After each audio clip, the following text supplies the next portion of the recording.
Hello, my name is Yuha. I'm one of the co-founders of WinCode Academy. I'm really excited to welcome you guys to our space. How many of you are here for the first time? Got a few people? Awesome. Welcome. So we are a code school. What we're doing is we're teaching computer programming. Our main course, which you can see in that room on the left-hand side, is a full-time 10-week boot camp. So basically, people are quitting their jobs, doing nothing else but learning to code with us. And after that, we help them get a job.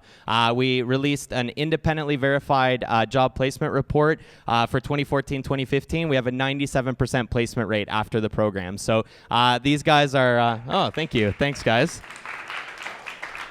It's super hard work, but if you're interested in becoming a developer or programmer, we don't care what your background is. If you're ready to work hard and you're a logical thinker and you enjoy technology, we can get you a career in tech and in Miami, actually. We have over 190 companies that have hired now. On this side, actually, we have our first part-time course ever. It's their first week, and they're learning 3 nights a week. A lot of people who have careers currently who want to add coding to their skill set and maybe use that at their jobs. So that's another option if you guys are interested. We're obviously really excited to have you guys here. Last night was the official launch of this space, even though we've been here for 5 weeks. And at that launch, we had a little bit of a surprise announcement. Also, we raised $1 million for WinCode, so we're super excited about that.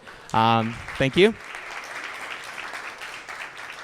And that investment actually came from a company called Academic Work, which is a Swedish education and placement company that has a revenue of $220 million a year. And we're actually their US expansion right out of here in Miami. So we're super excited. Just another thing that shows Miami tech is on the rise, and we're really excited to be a part of that. So thank you, everyone, for being here. I'm going to hand it over to Maria from Refresh Miami. Refresh Miami is a great partner of ours. We actually launched the company at one of their events, and we got our first student from one of these events. So it's just so cool to have everything come full circle, have Refresh here in our very own space, and to share tonight with us with some incredible guests. I'm not going to take away any of the introductions, but you guys are in for a treat tonight. And thank you again for being here, and enjoy yourselves. Thank you. So today, we are proud to welcome you to our new space, particularly after the big announcement from yesterday.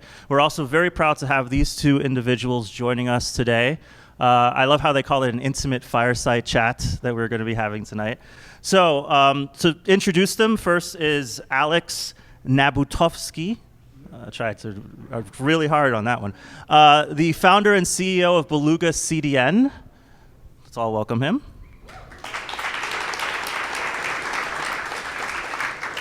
I see some BelugaCDN t-shirts in here. How many of your employees are in the crowd today? So if you have any other questions and you can't get to him, find the people in the blue shirts. Also, very proud to present Moisey Uretsky. He is the Chief Product Officer and founder of DigitalOcean. I also talked to his brother to get some more interesting facts about him. He is a budding professional race car driver. Yes. And a Ren and Stimpy fan. Yeah. So let's welcome Moisey.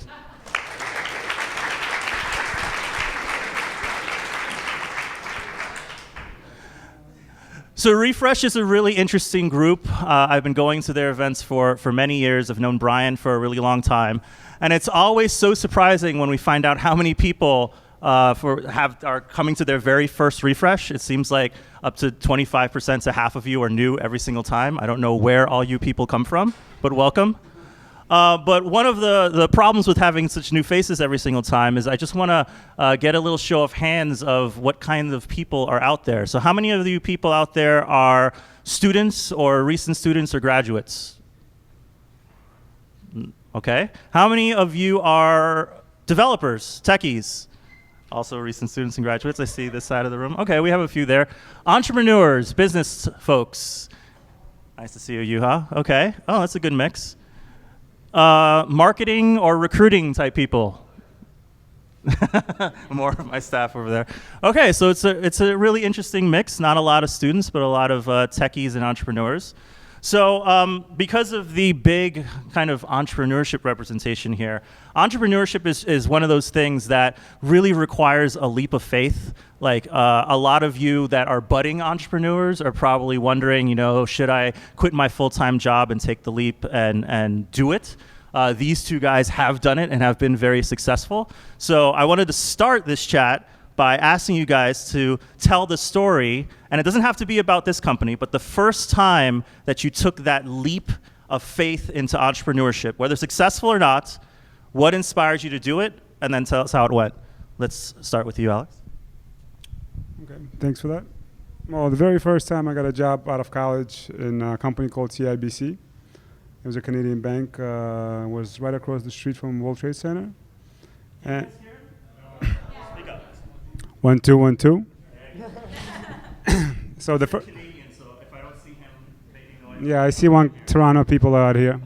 So the very first job I had was working for a bank called CIBC, and right out of college, I got pulled out. I got offered like $50,000 or $60,000 to work as a sysadmin for them, and about 6 months into it, 4 months into it, I decided that wasn't for me. I couldn't have the whole structure of climbing the ladder and having like 5, 6 bosses on top of me, and everybody telling me a different story.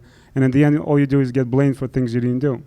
And so I quit, and we started a company that was pretty interesting. That was an advertising company, and we did pretty good. And I'll pass the mic to Moji now. Hello. How is everybody? Wow, I sound weird on the microphone. I sound good, like Barry White? No. My first entrepreneurship gig was I had just got a car, my first car, pre-owned BMW, was great. I had just dropped out of school, that was great. I was working at a company with my brother where I hadn't been paid in 2 months, which was not so good. I had to pay for college, which was not so good. I had no savings, that was not so good. So I had to pay for the car because I didn't want my mom to pay for the car and their insurance. So necessity kind of bore that out. Unlike Alex, I really didn't think about having a boss or not having a boss. Turns out me and my brother did our first company together. He was already my older brother bossing me around. Then he became my boss trying to boss me around. In both cases, he didn't get much respect. He's still working on it. We're getting there slowly, little by little. So he kind of just like fell into it because necessity, right? So that's how that worked out. So it seemed like tired of the corporate grind, and I had no other choice. Those are perfectly valid options. Yeah. So good for any of you out there who feel you have no other choice. Entrepreneurship, go for it, take the leap. So when you end up in that business, particularly if you have investors, but not necessarily, business is all about growth. You can do the lifestyle business where you kind of run this thing on the side and have enough money to like maybe have a nice dinner every few months or something like that. But if you're running a business, it's all about chasing that revenue, chasing that profit. You guys have obviously grown some businesses that have gotten very large. What's kind of the best advice that you can get for, let's talk early stage, for getting that growth, getting that momentum going to keep the business successful? So I think one of the major things is not talk about it and just go for it. Don't tell people what you're going to do. A lot of times people sit down at the board meeting or whatever and they discuss how they're going to do it, and it keeps going on and on for days and it usually gets nowhere. So I think if you just go for it and try to execute as fast as you can, that's always helpful to get the business started. So you're in there, and once you're in there, give it 120%. Don't complain. Don't think about the situations where it's the end and you're giving up way too early. Just go for it. Stay focused, and from the time you wake up to the time you go to sleep, focus on what you want to accomplish. Whatever the project is, that should be on your mind at all times. That's my advice. I think there's, you either get super lucky and you make an app or a website or whatever that takes off immediately. Show of hands who had that, not me. Or the second thing is you just have to iterate your way to success. Like with DigitalOcean, our initial product that signed up like barely 5 people a day, and the product that signed up 250 people a day every day was the same product. We added a bunch of features. None of them actually changed our growth trajectory. So it was just a successive iteration of trying an idea, seeing if it worked, it didn't work, and continuing down that path. And as you eliminate the different choices, you kind of hone in on like what's missing from the equation. For us, we had a product that customers loved, that we loved, so we knew there was a reason to try to keep going, but the growth wasn't there. And the reason why it wasn't there was that in today's modern world, you can't, except for unique circumstances, advertise to success. It's too expensive. So we had to find a message that the community of users that would be interested in us would spread on our behalf, because we can't do it for them. And before we had iPhones and Android and everything else, you needed virality. Today, everything is already viral. There's too many social networks. Everything's connected. All you need to do is give people a message that actually resonates with them. That's the hardest part. And it's not what resonates with you as a company, it's what resonates with your customer that they'll tell the other customers. And that's what gets people excited. And if you don't have that message that your customer can quickly pitch somebody else, then you're not going to grow. And that was like a big distinction. Like your elevator pitch is yours to investors, but your customer's elevator pitch to other customers is actually different. And when you nail that, hopefully you have something that can grow quickly. So how do you optimize that elevator pitch between your customers? Because you can't write a script for that.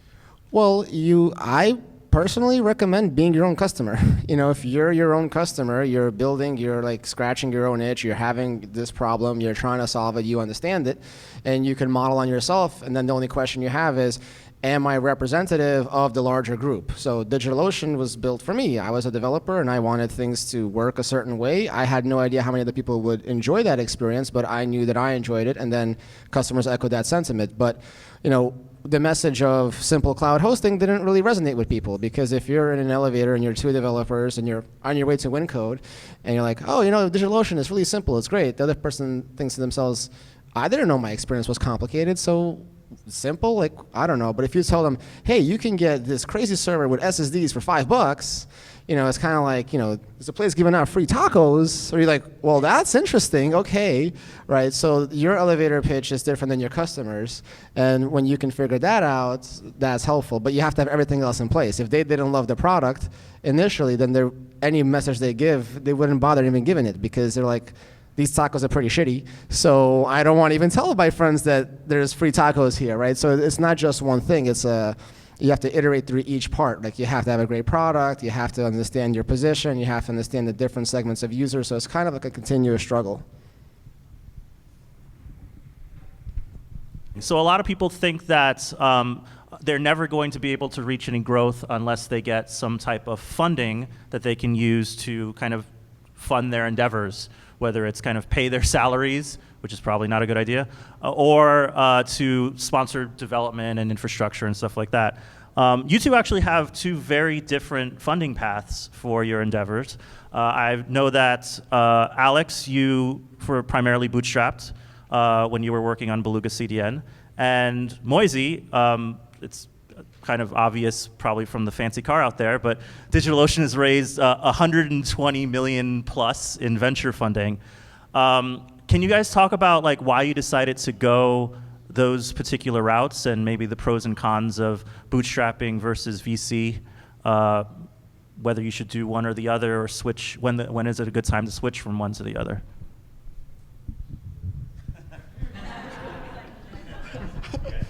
Our first company was bootstrapped with Ben, so we bootstrapped for about 9 years. There's positives and negatives. I mean, positives is that you're your own boss, The negatives are that you're struggling from day one. So in our case, like, we were so bootstrapped that for the first year, we didn't have enough money to even like pay salaries of 2 kids living at home with their mom. So it was just me working by myself literally 24/7. So like, there was no sleep. If a customer messaged at 3 a.m., I would wake up. If it was Saturday, I would wake up. It was only about a year later that we had enough customers that we can, Ben came on board, and then a little while later could hire employees. So it's definitely a larger grind, but ultimately it's your company. You can decide everything, and there's definitely flexibility there.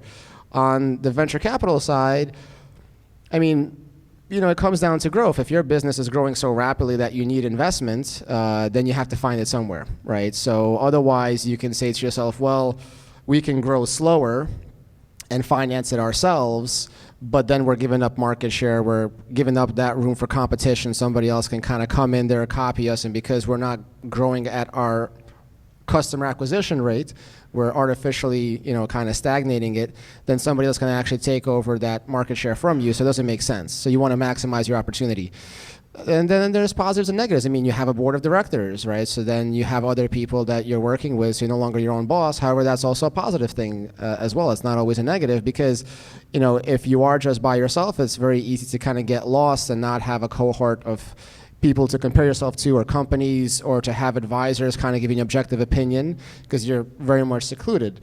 So there's also that aspect of it. But in our case with DigitalOcean, we wanted to do the opposite of our first business. We wanted to try the venture capital route. We wanted to learn that process, understand both the positives and negatives, and ultimately we wanted to create a product and a company that would justify that was growing so fast that we actually needed to raise that kind of capital. Otherwise, we would not be able to capture that market share. We were fortunate enough to find that opportunity and execute on it, and then so the money that we raised is very much a necessity for our growth. Without it, we wouldn't be able to grow as fast, and then as you get larger and raise more money, your burn rate goes down and you get to profitability, so we're very well on our way there for sure. For us, it wasn't an option. It's not like there was a line of people lined up and saying, here's some money, you guys go build a product, We decided, we decided to build a product that we felt there was a void in the market, and we took a chance, and just didn't look for anything. We weren't ready to give up any shares of the company. I'm not saying that's not going to happen in the future. That may be the case, but we just started with a small team. We had a little bit of money, and we built something that all the guys believed in, You have some of the guys worked, 16, 17, 18 hours a day. Many over there worked for 2 days with no sleep at times, So I was 3 or 4 developers, at the same in one body right there. And then sometimes you would see him, and the guy looks like he's dying, and Manny, get some sleep, please, But that's the reality of it, It's not always easy to raise money, Even if we wanted to try, I think the case is not. The opportunity is not always there until you're ready to show some revenue, etc. So there we are. So it would seem like all the people in the BelugaCDN shirt should get primary access to the pizza and soda because they're so tired and overworked. So let's just make sure we give them that fast pass. Still on this topic of fundraising, a big issue that has been written about a lot in South Florida media, particularly a few years ago, is the idea of bad money. So do you have any stories of, and you don't have to name any names, but investors that have approached you with offers that it just wasn't a good fit? Because a lot of first-time entrepreneurs feel like they should jump on board with the first person with the check that comes around. Do you have any advice for how to recognize bad money and how to turn it down despite the fact that there might be a few zeros at the end of that check that you're not comfortable with?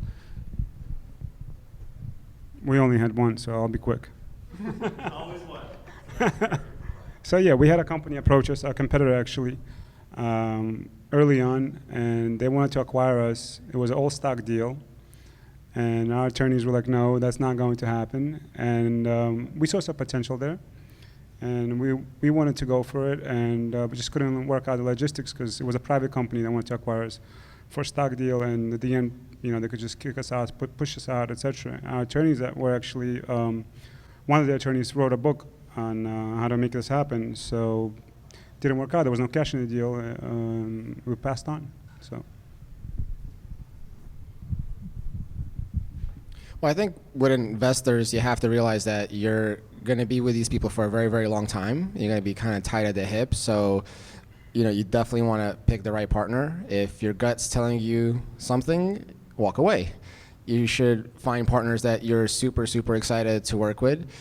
The challenge is that depending on the situation, the timing, you don't always know in advance where a person lies. I mean, obviously, working with somebody, for 3 or 4 years, or in our case, like Brad Gillespie, who is our seed investor from IA Ventures in New York City, I had communicated with him for about 2 years prior to his investment in DigitalOcean, but, what I knew of him before and what I know of him, 4 or 5 years now working together is, completely different. I mean, I know so much more.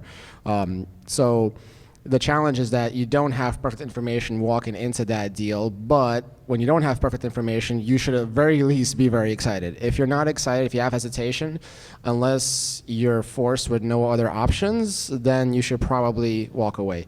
At the same time, one of the mistakes that people make is not asking for advice or not reaching out to their network or not expanding their network because somebody else has probably worked with this person. And if you actually use those networks and you actually go out there, you could find somebody who's worked with that person and then, just talk to them. Most people will talk to you honestly. They'll do it off the record. Like, this is, the founder community, the founder tie is stronger than the investor tie, so just find out, But the reality is that the investors, the smart money is definitely good. They want to help you, they want to succeed with you. And there's definitely bad money out there. And, in Techstars where I mentor, it's like, they tell you all the time, like, find the smart money and take less of it. I guarantee you could get by with less money than you think. You can also spend a lot more money than you thought possible on stupid things as well, right? But bad money does come with things that you can't foresee. So at the very least, talk to other founders that have taken bad money. Find out specifically, like, what happens with ownership rights, what happens with how much company you're giving away, what are the decisions in X, Y, and Z that can occur. So definitely inform yourself first and foremost, so that if you do get into a bad situation, you're doing it because you're left with no choice, and you're saying, well, I have no choice, and I'm going to take this risk because if I don't, we're going to go belly up anyway. So at least know what you're getting into beforehand. All right, so you mentioned Techstars, so that's a good segue. How many people here are familiar with the concept of a startup accelerator program? I'm looking for the people whose hands are down. Yeah, see, I caught you. So I'll try to explain it. You could probably explain it a little bit better than I can. It's kind of like a summer camp for startups. That's probably not a very good description. So the idea is that you apply to these programs. They're very selective with your team, sometimes more your team than your business idea in certain cases. And if you are accepted, you travel to that location, to the city where the program is held, and you essentially work out of their space and get mentorship and get advice and work on your product and work on your pitch and your marketing plan. Pretty much your entire business, soup to nuts, technical and business related. It typically ends with a pitch day competition in front of a group of investors. A lot of the accelerators also invest in your company as well, with different terms. You have mentored at Techstars and you have participated in Techstars. So can you talk a little bit about that program or about accelerators in general? What sort of advice do you have for people applying? Is it worth applying? Under what circumstances you should probably consider not applying? And once you're there, what kind of things do you think you need to do in order to be successful, to take full advantage of the situation? I think there's never a wrong time. I mean, if you just started the company yesterday, probably don't apply. I mean, be realistic with yourself. But there's not really a bad time to apply because the questions you're going to fill out are really going to have you think about your business holistically. And if you don't have good answers to those questions, like if you're intellectually honest with yourself, if you don't have a good answer to how are you differentiated, who is your competition, why are you going to stand out, then it probably means that your business is not going to work. So just the application process itself is helpful to you regardless of whether you get in or not. You can apply as many times as you want. It's not a problem. DigitalOcean was rejected the first time. That's okay. We ended up going to Boulder instead of New York City. So it does help you think about your business. Going through the program, the reality of it is that you're definitely going to learn a lot. You're going to speak to a lot of interesting people from all variety of places, whether they're other co-founders, whether they're executives, VCs. You're definitely going to get exposed to a lot of information. You're going to have a larger network of people that you could rely on. And you might not understand the value of what you got in that moment, because the reality is that they're not going to radically, sometimes they do transform your business in those 3 months, but sometimes just having a conversation with somebody becomes extremely critical 12, 14, 24 months later. And then you realize the value of that. And they'll just be random things, like somebody will join your board, like we had Jason Seeds join our board as a result of Techstars. We were looking for a CTO for about 2 years, and a person that I found that had a connection through Techstars, through my mentorship there, that was the first kind of introduction to this individual, Julia Austin, who became our CTO. So, you know, it's really how much work you put into it after you complete the program and how much you utilize the network, and vice versa. As a mentor, like I have a company in one of the prior classes that reached out to me that was having some issues, and because I was mentoring and said, here's the stuff that we dealt with, when they started to encounter those same issues much earlier, they reached out and said, hey, we're struggling over here. And I'm like, oh, well, this is great. I have experience here. Let me tell you all the stuff that we messed up so that you guys don't have to, or at least you guys can consciously mess it up, whereas we kind of unconsciously messed it up, right? So it's definitely valuable, but it's, you know, how much you put in is how much you're going to get out of it. And it's definitely highly competitive, so if you don't put in a lot, you're not going to get in the first place. But I'd recommend it. So David Tisch, who ran the New York City Techstars program at the time, he was really honest. You know, we first got rejected, and then Ben, the CEO, our CEO, sent him an email and said, I think you're making a mistake. David Tisch responded, you know what, you're right. We rejected every single straight technology company. I think the committee that reviewed applications was a little bit harsh, but you guys were top of the list, so fine, you're a finalist. We go through the whole process as a finalist, and then we get rejected because, you know, he was honest. David Tisch said, like, look, I don't understand your business because I can't be a consumer of your business, so I don't know that I'm the best person to help you. But I'll definitely forward you along to Techstars Boulder, right? So he was honest with us. He didn't feel that he understood us well enough that if we were part of his class, that he could really help us move forward. So that was, you know, totally fine. Like, if that's how it is how it is, right? And we went to Boulder. We were fortunate that Nicole over there believed our message of, like, love. That was our differentiator. So that's about being intellectually honest. Like, we can't have better engineering than Amazon, but we did have more love than Amazon. And that's the message that we pitched. And ultimately, that is what gave DigitalOcean success. So, you know, keep applying, keep trying. Well, I just ate, so I'll take the bear. But my question is, how do you approach team building, especially like in the early stage when you realize you have an idea, but you know you don't have much more than an idea at the point. So what's your approach to getting people to work with you? So DigitalOcean was founded, well, that's a question mark, but a few years ago, about 6. But before that, Ben had bought the domain DigitalOcean about 3-4 years before that. 3-4 years before that, with the same idea of wanting to do, you know, a virtual cloud platform. So in our case, we were fortunate enough to have a business that we were already working on, and it wasn't until we got the team together, it kind of happens organically. Like, I had left to start another startup, and through that startup, I had made a connection with Alec, who became one of our co-founders. Then when I came back to the business, somebody applied through Craigslist, because that's how we hired people. Anybody know what Craigslist is? Yeah, so go hire there. Exactly. So, you know, it does happen organically. There's no like, I'm going to go shop for a co-founder store, right? So you kind of have to get good at networking. And the challenge that you face about building a team initially, if you can overcome that challenge, it's great, because guess what? Once you get past your initial team and you get past your product market fit, you're going to spend the rest of your life at your company hiring.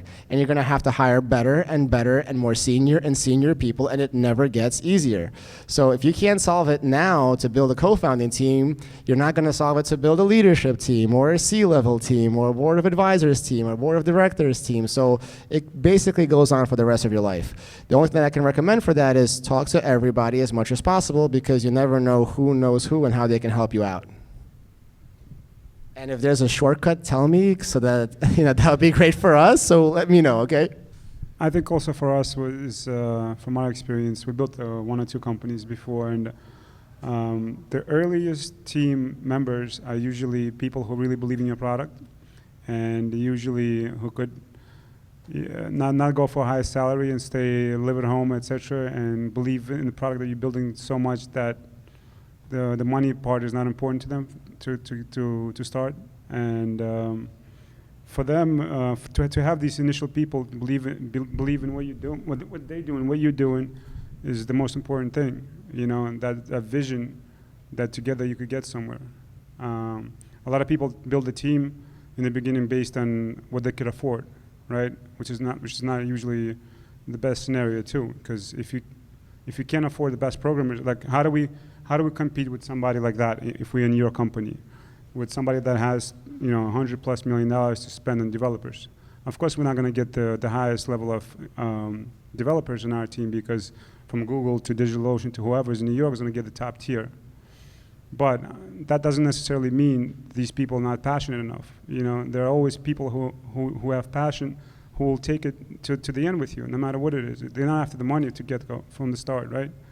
They believe in the product. They want to build something better. They believe that what they're doing is going to make a difference, and that's it. Our differentiator was love. Love. So if you go to investors like VCs and you pitch them on your company is different because of love, they're going to look at you like, there's the door, get out of here. What the hell are you talking about? And, you know, we built DigitalOcean because we felt that all the other clouds were too complicated. They weren't sleek, they weren't elegant, they weren't easy to use. We couldn't say that we had better engineering. At the time, we were 2.5 developers. I was a half developer, competing with thousands of engineers on Amazon AWS. Amazon is known to kind of destroy its competition. So, I mean, I didn't say that. You said that. Okay. So love for us was really about the fact that I loved the product that we built, not because I was part of building it, but because I wanted to use it. My first reaction was, I want to quit this job, become a full-time Ruby on Rails developer to launch more droplets. And when our customers started to echo the same things back to us, like a very strong sentiment of love, we knew that we had touched a nerve. So I asked people, like in New York City, when we do a talk, you know, if I gave you 5 minutes and the challenge was go outside in New York City and get somebody to hate you, could you do it? And most people will say, well, okay, but what am I going to do with 4.5 minutes after that? Because I'll get it done in 30 seconds. I'm like, okay, great, true. Now, same challenge. You got 5 minutes. Go outside in New York City and get somebody to love you in 5 minutes. Crickets. No one's going to say yes to that challenge. You're going to fail. Well, okay, how about an hour? Still a challenge. A day, a week, a month. So if somebody actually loves, not likes it a lot, but actually loves what you're doing, it's a very, very hard sentiment to force.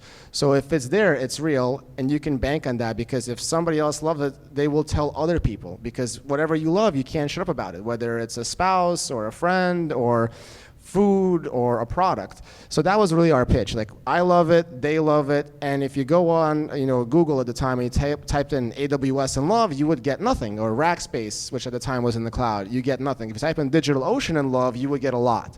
And that was our pitch, that we can, because of this one element, figure out how to make this business successful. And the second question of did we ever give up? Well, we didn't quite give up. We kind of got close to the end, but the last thing we tried worked, so we didn't have to. But yeah, I mean, at some point, you might run out of money. So you don't so much give up as you kind of are left with no option. You might try every way under the sun to make something work, and it's not working, or it's not scaling, whatever else. And at some point, you do have to make a pivot. I mean, there are stories of companies that pivoted, or companies that folded, or the second or third or fourth iteration of something was the successful one. So it kind of happens more organically. I think the real challenge is, how do you shorten the time that it takes for you to get from A to B, right? So it's not about finding success or not. It's about realizing either I'll never be successful or we got it right. Like, how can you make that happen faster instead of slower? And then to be sure of your decision at that point in time. And the thing that I found most useful was reading a lot of books prior to. So I love reading books, and then you apply those books, and if you read the right books, and they tell you the questions to ask yourself, and you can't answer them, then you're missing a piece of the puzzle. It's the same thing like doing the Techstars application. What's a differentiator? If your answer is, I don't know, then why would your company be successful? Like, okay, good luck with that. So the same thing. You apply these books, and you have to answer the questions they ask you. If you don't answer them, you're leaving gaps in your business. You could be successful without it, maybe, but probably not. It's 30 books. There's a Quora question when Moisey talks about the books he read, what are they? Go on Quora and they'll be there. And like, well, actually, in our case, it was the same thing as Alex's case, which is that we had a business prior to DigitalOcean. And we basically burned through our own money to build DigitalOcean, which is why Brad from IA Ventures kind of heard of DigitalOcean from the first day, but said, no, I'll pass. And we burned through probably about $1 million of our own money to kind of keep doing that and keep putting more money into servers and paying salaries and kind of trying to make it happen. And we kind of got 18 months in. We were growing, but not really quickly. It was still not big enough to really supplant our primary business. And it wasn't until we launched our SSD cloud that things really took off. But that was kind of like, all right, if this doesn't work, we're kind of out of ideas, because we love the product, customers love the product, we've been around for 18 months. Like, hopefully this is a message that resonates with people and we'll get out there and they'll be excited about it. But yeah, if that didn't work, we'd have to kind of take a step back and probably decrease our investment or our time investment into it. But, felt pretty certain that that was a good last-ditch effort. Like, it felt like if that didn't work, we did what we needed to do, and we will just say, like, it's not meant to be. Yes, you had a question. Go ahead. What did your financing look after those 18 months? Our seed round was $3.2 million with IA Ventures. That was, what was the dates? These things get... July 2013. Thank you from the audience. I play Bob Barker here. Then we raised $37 million from Andreessen Horowitz, which was March 2014. And then our last round, which was our Series B, was with Access Industries back again in New York City, which was July of 2015. And some debt on the side. Some money on the side that you don't like to talk about. Let's talk about competition. I like how he brought up love, because this is like the Valentine's Day themed refresh with love. Both of you guys have some pretty big competition in your space. Alex, in particular, in the CDN space, you have Akamai. I went to MIT a decade ago, and I remember the sign Akamai on top of the very big building, so I imagine it's only gotten bigger since then. Amazon, lots of other big, like billion-dollar, eat your children style companies, right? That is obviously a barrier to a lot of people getting into certain businesses. They look around, they do the research. Of course, they always start convinced that no one else is doing it, and then they do a little bit of Google searching and they find out everybody is doing it. How do you approach that? How do you deal with both the psychological and then the business aspects of going into a market that's got giant competitors in it? That's a great question.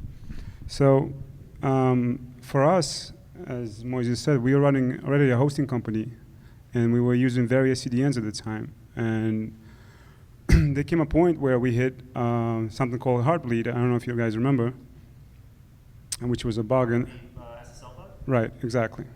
For the technical people. Right. And we were thinking about starting CDN for a while on and off, and then that big gorilla came, and like, how do we enter the market, without going bankrupt? So when the Heartbleed thing happened, one of our providers, Level 3, they decided that after updating their servers, they're just gonna worm the cache, meaning they will just reboot all their servers and cause a major outage for us for hours at a time. So, and all of our customers are complaining to us, we are promising 100% uptime. Meanwhile, it's something out of our control, and we had a company like that dictating our future pretty much.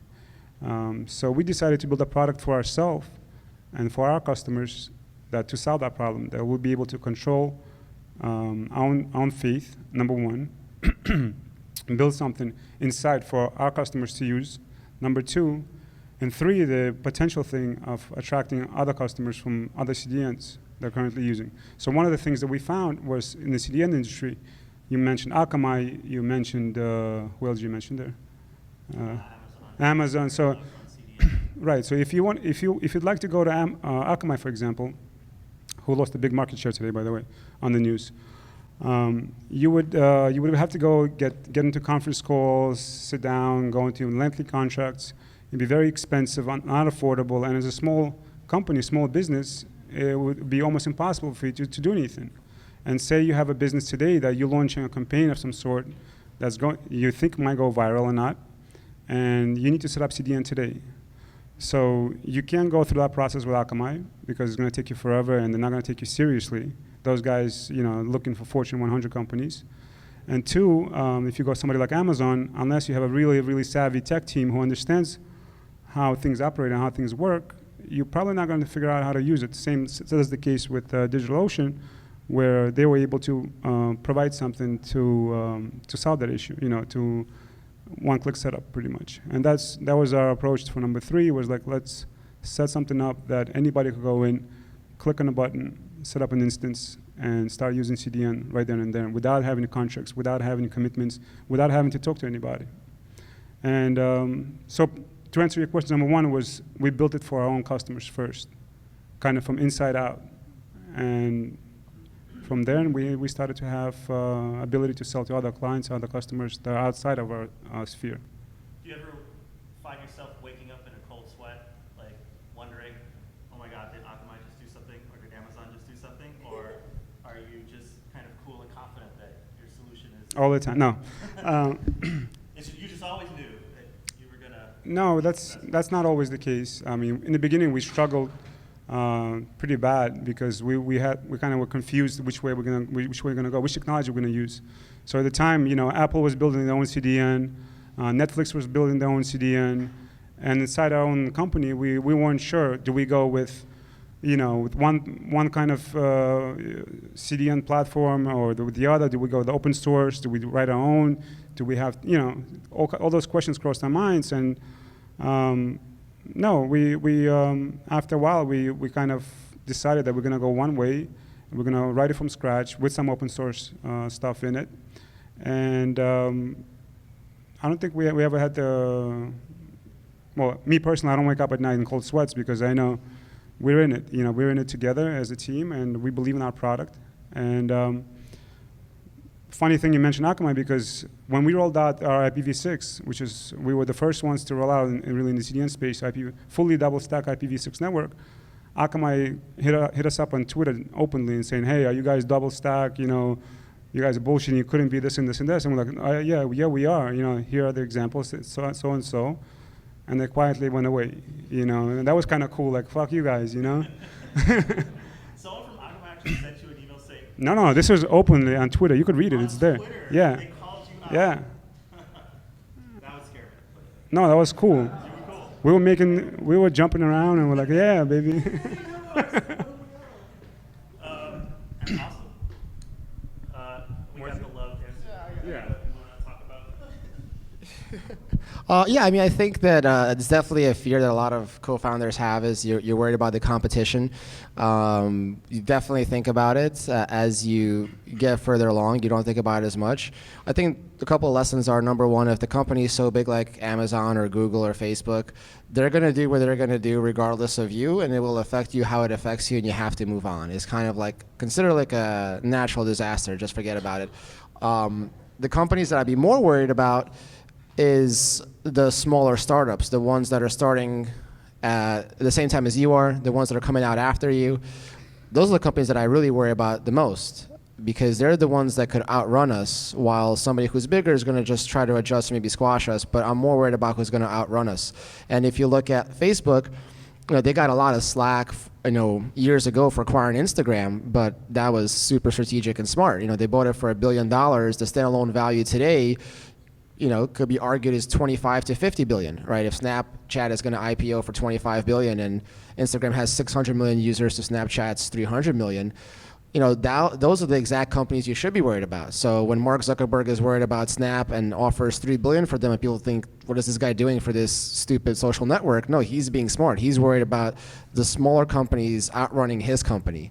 And the momentum that Facebook plus Instagram has is really what's slowing down Snapchat today. So, think about your competition, worry about it, sure, if you want to. It's not going to get you anywhere. Worry about the smaller startups a lot more than the bigger ones. And ultimately, worry about your customers more than anything else, because they're the ones that are going to use your platform, that are going to pay you money.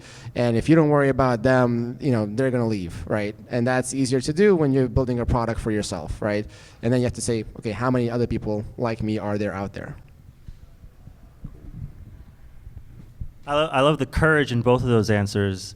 I'm expecting some sort of story of anxiety and existential dread. And for the most part, I'm getting it's like, afraid of them, they should be afraid of us, which is like awesome. That's exactly the type of attitude that you need to have.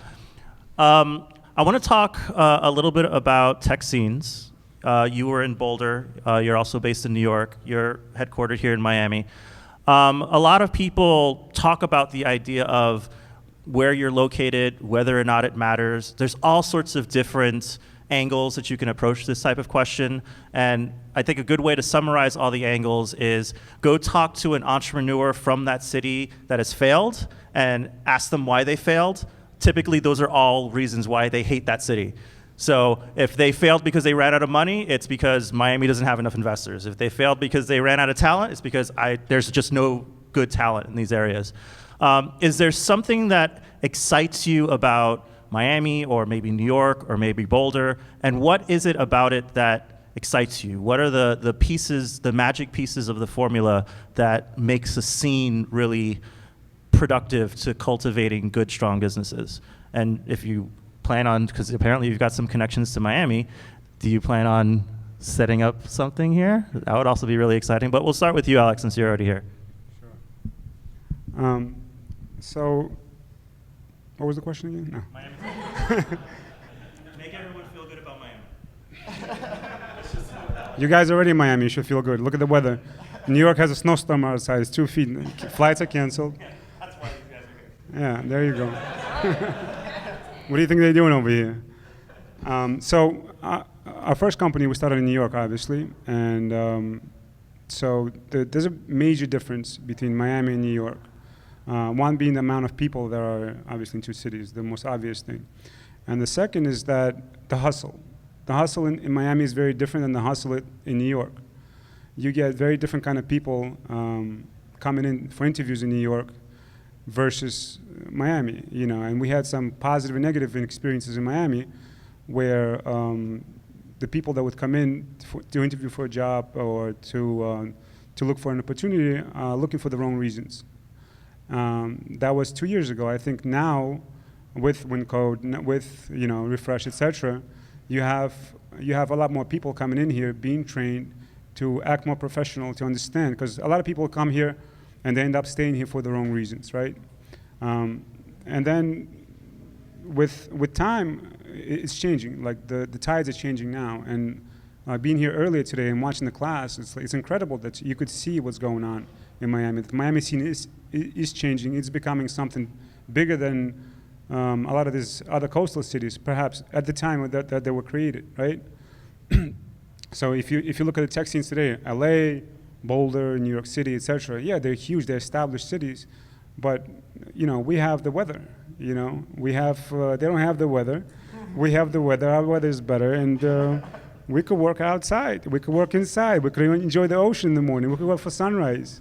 So we could take the edge off right here. And I think that Miami is great just for that. I mean, who wouldn't want to live here? Who wouldn't want to live here and have a lifestyle here, build a life and work for a great company or with great people? And that's what's happening here today, and that's what's happening here going forward versus New York. I think people in New York, I know people in New York. I know these guys in New York, but I also lived in New York for 20 years, so I know how it is. By the time you get to the office, you already were in a sweaty subway with a bunch of crazy people there. Almost got into a fight 3 times. Or if you're driving, somebody cuts you off and crashed into you, and it takes you 2 hours to get to the office, or an hour and a half. You get in there and you're like, fuck, I hate my life. I don't want to do this. It doesn't matter what you do, And then you got to get into that state of mind. So here we have an opportunity. We have an advantage over these guys, We have an opportunity to live a beautiful life, to be happy, healthy. And while these guys suffer in New York, so I'm hoping, I'm really hoping that this guy's gonna, open up a satellite office here and have an opportunity for the guys here. So, I mean, what do you say to that, right? New York's honor, or are you going to come on the bus? Is really the question. I'm not going to do either. I think that, we started in New York doing this stuff about 13 years ago, and just how much New York has changed in the last 5 years is tremendous. When we started our first business, and Alex was there as well in New York City at the time, like, we didn't know what a VC was. We didn't know what a startup really was. We didn't know what TechCrunch was. We didn't think like that. Like, we didn't understand these things, care about them, whatever else. We just did stuff to get by. That's how we started. And then as we got interested in this kind of startup and this VC and all these other things, we really had to educate ourselves because we couldn't work at a Google, we couldn't work at a Facebook, we didn't have those companies in New York. Now we have a couple of IPO companies like Etsy and Shutterstock. We had, $1 billion acquisition with Tumblr. The scene has changed. We have VCs, we have numerous VCs in New York that are much more prominent than before. And I think that every city goes through an evolution. I mean, if you were in New York at the time, it might have its challenges, but the New York VCs do take pride in investing in newer companies. So maybe if you were the same company in San Francisco where you're dealing with a lot more competition, maybe you wouldn't get funded. But in New York, maybe you were the cream of the crop at that point, and they gave you just enough money to validate your idea and get to product market fit. Are there negatives? Yes, of course. If you look at the number of billion-dollar SaaS companies or whatever there are in California, there's more than any other city in America. They're gonna have more people, right? They're gonna have more talent. Is it easier to get that talent out of those companies? I don't know. That's a different question. And every kind of city evolves. I think the things that are necessary for a city to really make it as a startup city is you have to have a great educational center. In California, you have obviously Stanford, Caltech, you have a lot of great schools. The government does have to help, right? Because if you have a great school that's in the state but not in the city, if the city government can help move that school closer, what's happening in New York right now is Cornell, which is a great school in upstate New York, is opening a huge campus in the city, which is going to completely change how those students interact with New York City companies. The third thing that you need is those standout success companies that are IPO'd, that are tremendous market cap, because they're the ones that can really create the kind of internship programs that can compete with Google. I mean, we had an intern from our old high school in our first company. He was the same intern who helped write the code for the second company that I did that failed. He decided not to drop out of college, damn him, like I did, and he went through college as a sophomore. He got an internship at Facebook, and the internship as a sophomore was, here's the equivalent of a $100,000 salary for 3 months. You get room and board paid for, and after the 3-month internship is over, if you've done well, we're going to give you a job offer that starts 2 years from now when you graduate.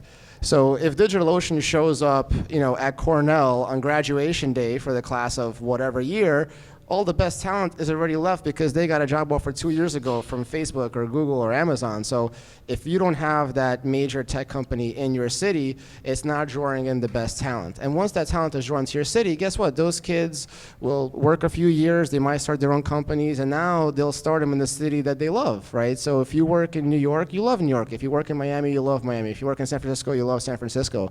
So it just takes a lot of gravity to get a city started. But once it starts, the process can happen rather quickly. I think even for me, being an outsider, coming to Miami a couple of times in my life, hanging out with Alex and him showing me Wynwood, I was amazed. I was like, I had no idea this place existed. Like, there's so much culture here. It's so interesting.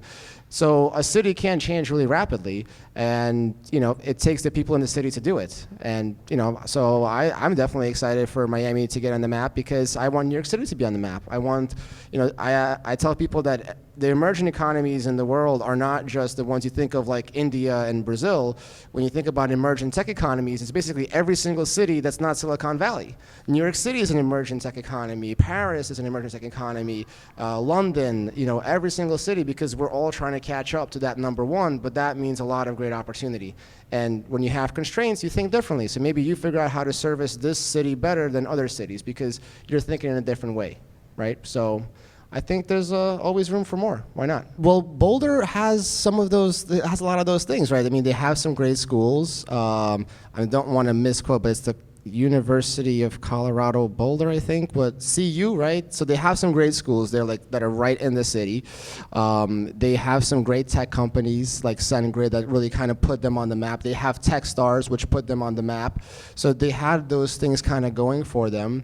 It definitely has a different quality of life compared to a New York or a Miami or whatever else, and that attracts people to that city because there are people that want that kind of lifestyle. Like, there's nothing wrong with New York or Miami or Silicon Valley. They're just all different, and you got to find the one that works for you. So isn't it better as a person who's looking for employment to know that I have 25 cities to choose from where I can have an amazing career?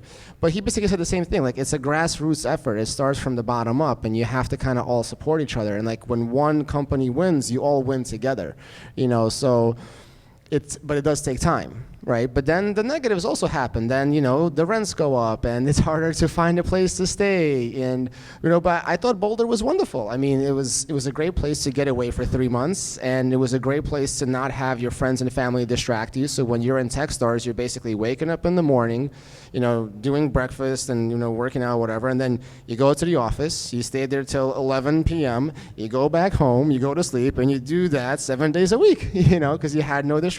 It was wonderful and miserable at the same time.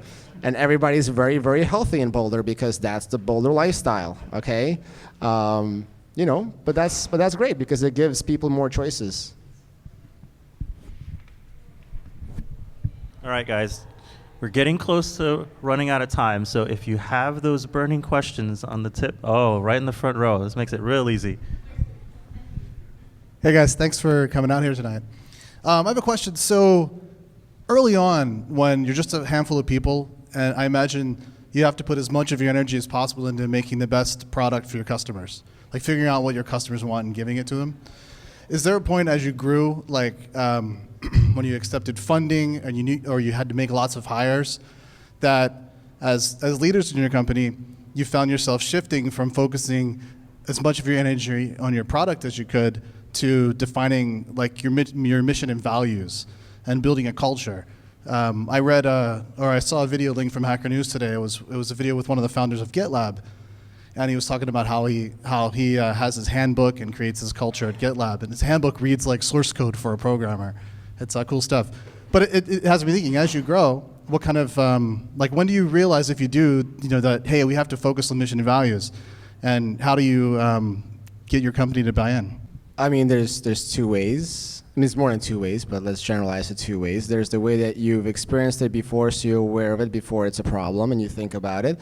And there's a way where you didn't experience it before and you realize that you have like 30, 40 people and you can no longer know what every single person is doing, and you wake up and you think to yourself, why is it so hard to get all of these people on the same page? We're at the same company trying to do the same thing. What's going on here? This is crazy. This is my required Burning Man reference, because that's what I have to do. That and a racing reference, which I've missed so far. I had just watched a documentary about Burning Man. I have gone 7 years, so I can be like one of those old people who says it was better back in my day, and yes, it was.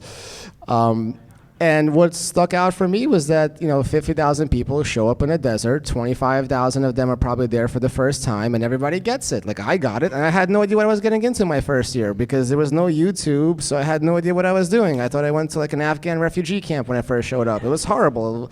By the end of it, I thought it was wonderful. And what I learned is that it's the principles, right, the culture that really matters. And it's not about even the handbooks or anything like that. It comes down to the founders, your personalities, and your beliefs are your culture, whether you write it down or not. At some point when the company gets large enough, usually the sooner the better, you actually have to write them out. More importantly, you have to live them out. And live them out is a day-to-day thing that you do every day, right? So if you're responding to an email to an employee or to a situation, it has to reference the culture.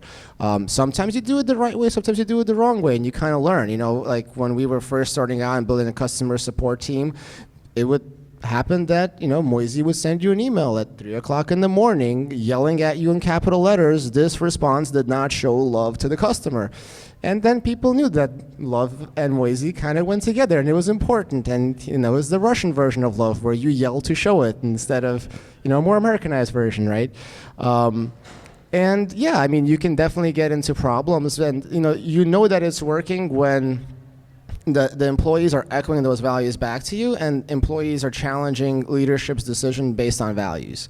That's when you know it's working. And whether you have a handbook or not, those are all useful tools, but it exists inside the people. When people are following those values and they're kind of keeping each other in check, that's when it works. And leadership does not pertain to just the leaders of the organization. Any employee at the company that leads with those values is automatically encouraging somebody else to lead with those values too. And it's just a culmination of those little things that make a difference. And and it's a persistent, constant thing. The sooner you start, the better. If you're confused, you probably started too late. No angry late night emails at Beluga? No, we're still a small team, so our culture is our culture, But I mean, I definitely it resonates what he's saying. It makes sense. To us, it's we have this. A lot of people on our team are the same people that we had from the previous company. So a lot of negative culture carried over, and we try to fix that. And it seems to be working, but you have to catch it early enough, because if you don't, then that old culture sets in, and it anybody that comes on board afterwards gets ruined by that old culture. So if you're trying to change something, you really got to pay attention in the beginning, And if you don't, with time, it's going to get toxic and it's going to poison the rest of the team.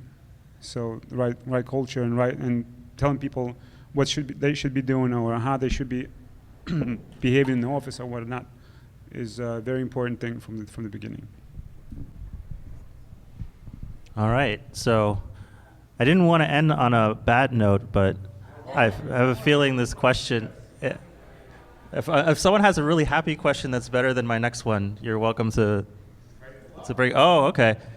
What's the theme of 2017 for each of your companies? Yeah, I think 2017 for us is product releases. So we just did, Julia, the CTO that we hired, who's on board with our team, just did a blog post about a month ago about our product roadmap for 2017 that we're super excited about. When we started the company, after we hit product market fit, there was a lot of scale, both in terms of people, technology, code, culture. It took us a while to kind of catch up. We launched our first major product last year, which was block storage. And this year we have a few lined up that we're really excited about. Things like load balancing and firewalls and things like that are going to come out this year.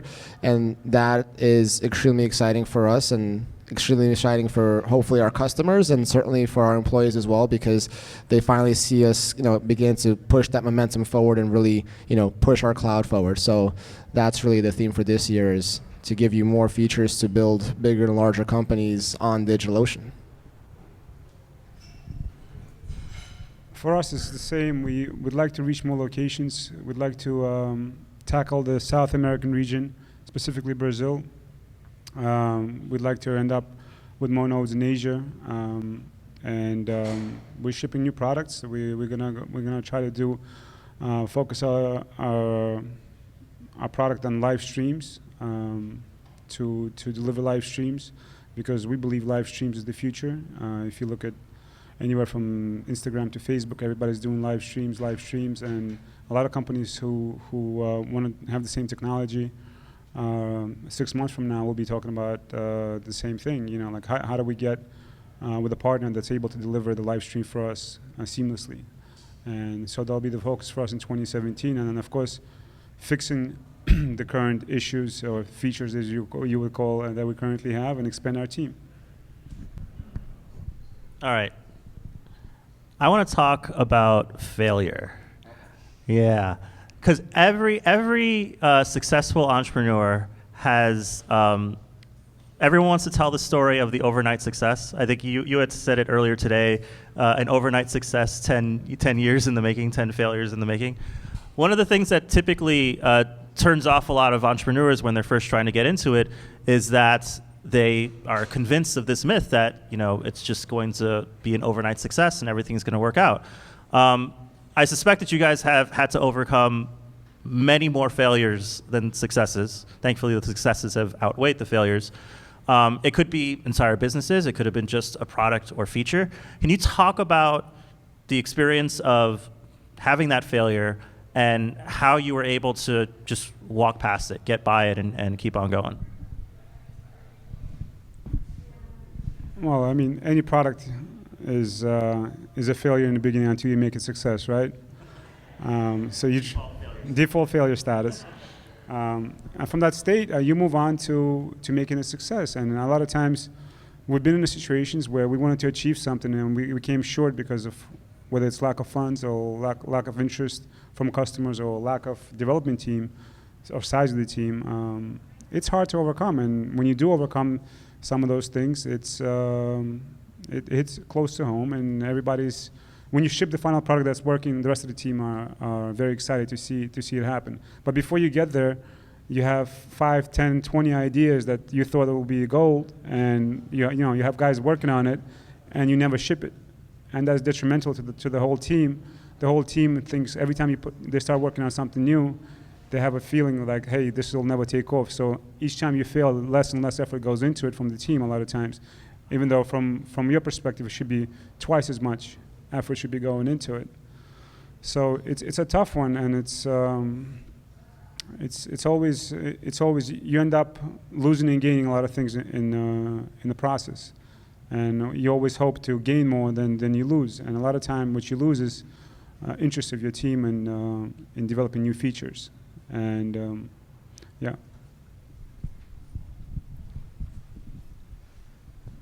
Yeah, I mean, I think there's multiple types of failure. I mean, the second startup that I did was a failure. We built a product. We failed to sell it enough to get traction. Our first company was successful. I mean, it paid us a salary. We were able to hire people, but it didn't maximize the opportunity that we had because we made a lot of mistakes. We had a lot of failures.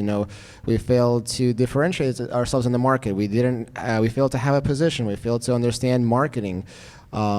And through those failures, then combining that with reading a bunch of books, that's where the success came from. Because when you read Innovator's Dilemma and you've never run a business, you're like, okay, I kind of get what it's saying, but do I really? When you read Innovator's Dilemma because you built a business and you were sort of the incumbent and this other startup came up and basically ate your lunch, you're reading it a different way. You're like, oh, where were you 5 or 6 months ago or 5 years ago? This would have saved me a lot of trouble. So, I think, failure is the thing that's sometimes celebrated in Silicon Valley, but it's smart failure. It's the failure that you failed and you learned so much that's made you stronger. Failing without learning is just stupid, right? So if we did that same thing and we didn't learn from it, then don't celebrate that failure. That's not good whatsoever. But it's a combination of those things of like getting the knowledge, having the experience, and what is experience more often than not than failure, right? And that's what allows you to then read books or talk to mentors or talk to advisors where you're like, yes, that makes sense. Yes, I trust that. Yes, I have to figure that out because I have the experience of what happens if I don't. So I think you need both sides of the equation. And the way that I look at it is, if you've never, rode a bicycle, and I give you every single book on the planet about how to ride a bicycle, yeah, it will help you, but the first time you get on, you're gonna fall off. But the first time you fall off, you'll be like, oh yeah, one of the books mentioned this thing about centrifugal force, and if I pedal faster, then you'll be able to get up and try again and fail a little less. So I think it's just how do you fail a little less or how do you feel smarter that really matters. I figured that out later in life. Now I know, read more books, talk to more people. Then it makes more sense. So yeah, do that. All right, so to counteract that failure question, I want to talk about inspiration. So I know you guys have a particular domain of expertise, but putting that aside for a second, there's probably a budding entrepreneur in the room right now that doesn't really have an idea, that isn't really excited by something. What is something, maybe it's in your domain of expertise, maybe not, some new technology that seems really exciting to you that you think it would be a good idea for someone to get started working on, like, maybe not today, but starting tomorrow morning? That's easy. Oh, it's easy. Okay. That's easy. Nothing. because it has to be a stupid idea for it to be successful. So if I find it exciting, it's probably not going to be that stupid, in which case you shouldn't do it. Now, if you have an idea that's extremely stupid, that's the one you should be excited about, because stupid things have the most value. It's just not the stupid things. Just one level of stupid. Okay, so... Yeah, so it's kind of hard to tell the difference sometimes between a stupid idea and a stupid genius idea. So I'm going to rent out an air mattress in my apartment to a total stranger. Sounds stupid. Turns out to be Airbnb. Great. I'm going to send a text message through my phone to some phone number in 160 characters that tell them that I ate a muffin today. Sounds stupid. Turns out to be Twitter. I won't mention how Snapchat started, but you guys can figure it out. All right? Not so stupid, actually kind of functional, but definitely not a $25 billion business when it first started. How about this one? We're going to go compete with Amazon in doing anything. That's a stupid idea. Investors told you, that's a stupid idea. Don't do that. Why are you doing this? This is stupid. This is no good. Don't do this. Right? And it's tough, right? Because you have to ask yourself, when you hear people telling you that you're crazy and this is stupid, you have to, and multiple people say the same exact thing is stupid or crazy to you, you have to ask yourself, all right, are they right and I'm just stubborn and missing something? Or is this the thing that I believe more than they do, that I understand more than they do, that I feel more than they do, that I'm gonna fight and push and prove is actually true? So if you have a stupid idea that you want to fight and push and suffer and dedicate yourself to, then it's not really that stupid. It might be weird, it might be crazy, but it's not a stupid idea, right? And that's the difference. It's like, is it you being stubborn and not listening, or is it like, no, I believe there is an opportunity here and I'm going to go and find it? Stupid ideas, great. Hashtag love, hashtag stupid. That's a good summary for tonight. All right, so I'm getting stay stupid. That's gonna be your meme tomorrow. All right, so I got the hand signal that we're running out of time. If you didn't get a chance to ask your question, go track down either these guys or their either well-marked or hidden employees. But I want to thank Alex and Moisey for coming out today, and thank you all for coming out today. Big round of applause, everyone.